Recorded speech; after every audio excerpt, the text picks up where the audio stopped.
Hi guys, it's Billy Rom here from Russ Darrow Kia, Wauwatosa. Just coming to give you a few examples between the difference between leather and cloth. I did take notes, so I'm gonna be going off my notes here. So the first thing, the biggest difference is cloth seats do come standard in most vehicles. Now leather is more of an upgrade. So when you're going in, building your car, and you're looking for a car, typically leather are in the higher trim levels of vehicles. So in a Kia, you'll be looking at our S, EX, SX, or SX Prestige are gonna come standard with leather. Our LX and LXS will have the cloth seats.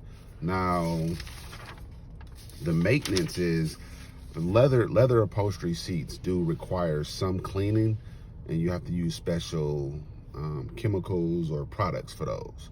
And cloth typically just requires you to just vacuum out. That's pretty much the biggest difference between cloth and leather seats in the vehicle. It's really your preference. Leather seats are typically more on the luxurious end, and the cloth is just like a standard or basic. And that's it. That's pretty much it. Thank you guys. Have a wonderful day.